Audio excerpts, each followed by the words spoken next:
Emmanuel Macron, what does he say? He says more EU is needed. Macron just doesn't get it. The EU is the problem. It's not the solution. And many of the nation states in the EU realize that now, that the EU is the problem. This European Economic Union is going to fall apart. It cannot last.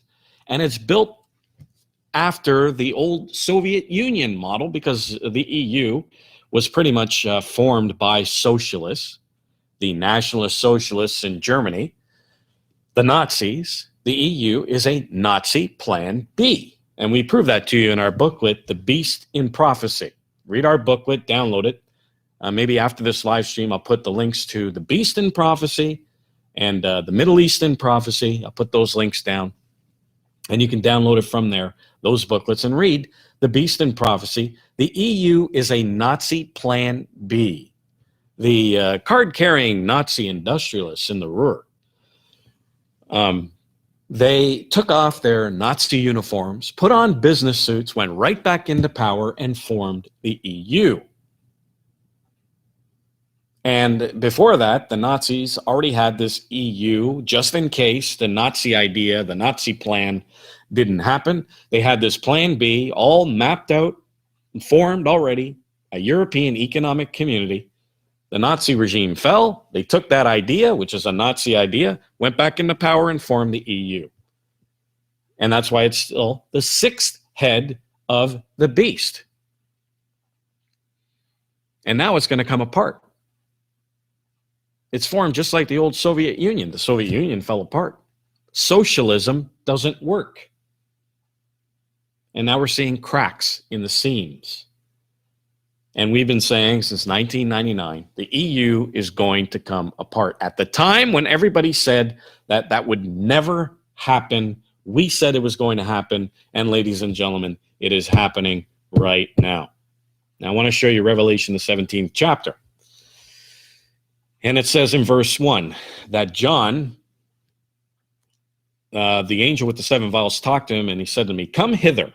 I will show unto thee the judgment of the great whore that sitteth upon many waters." That's the time setting of this prophecy. The judgment of the great whore. And the great whore didn't exist at the time of John. That great whore, of course, is the Catholic Church.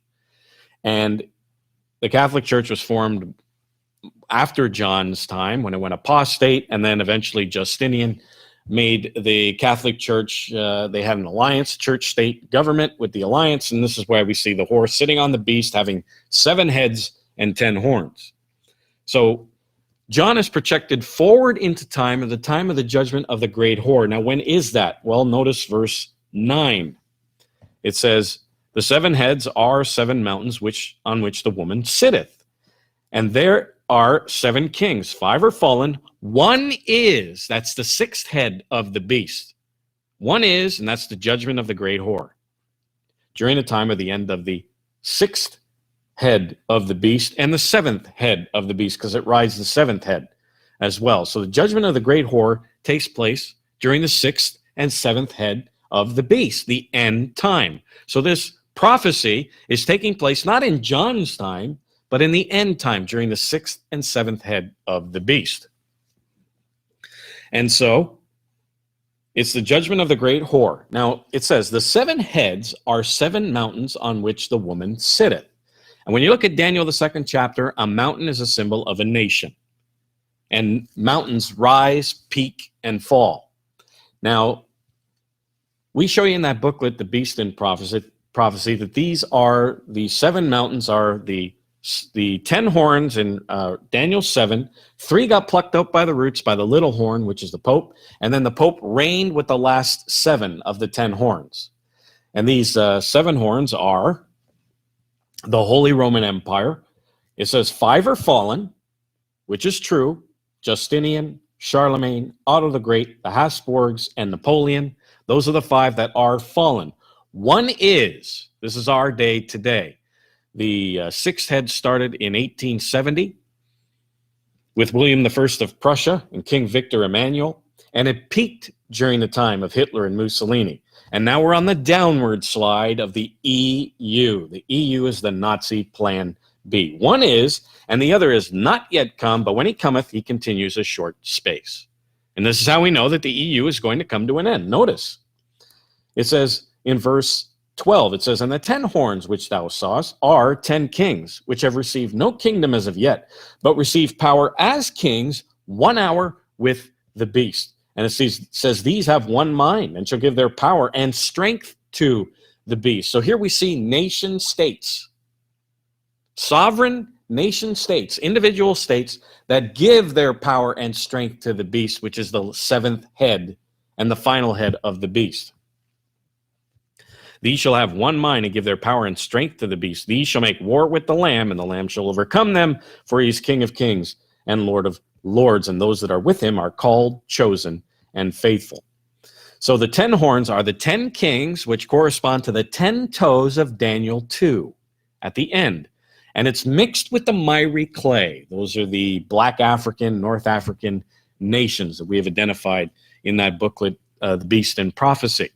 So here we see a beast, which is Assyria. Old Testament prophecies show that it's the Assyrian that leads this beast, and Assyria is Germany or Austria. Could be Austria, because it says in Daniel, the 8th chapter, that the little horn grows great. It's not the little horn of Daniel 7. The little horn of Daniel 7 stays a little horn. But the little horn of Daniel 8 does not stay a little horn. It begins as a little horn, and then it says it grows great. And Hitler came out of Austria, and Austria is smaller than Germany. Could come out of Austria. They're the same race. They're both of the German race. Could come out of Austria and grow great into a huge empire. So the beast comes out of Germany, and these 10 kings pool their resources with the beast. As it says, but receive power as kings 1 hour, that means a very short time, with the beast. So these 10 kings are going to pool their resources with the beast, and it's going to mix itself with the miry clay, which is the Black African nation. So this empire is just going to be huge. It's going to be huge. And this is the seventh and final resurrection of the Holy Roman Empire, because it says the woman sits on all seven of the heads. So we're going to see another, maybe like a Lateran treaty that we had with Hitler and Mussolini, maybe another treaty like that, but it's going to be a church-state government. So think of it. Germany, with 10 nations allied with Germany, it's going to mix itself with the miry clay, the Black African, North African nations, and the Catholic Church. That's what we're going to see when it peaks and tries to take over the world. That's what we're going to see, a huge empire, a world-ruling empire. And it's going to subjugate the nations of Israel, of Britain, Scandinavia, France, Holland, Denmark, Sweden, and bring these people into slavery and captivity. And then China's going to take care of Canada, the United States, Australia, and New Zealand, because we have forsaken Almighty God. So as you can see here, we are in the 6th head of the beast. And the EU is a remnant of the Nazi regime, and it's going to come to an end. Once that comes to an end, the 6th head is finally gone, and then we're going to see the development of the 7th head and the miry clay phase of Daniel, the 2nd chapter.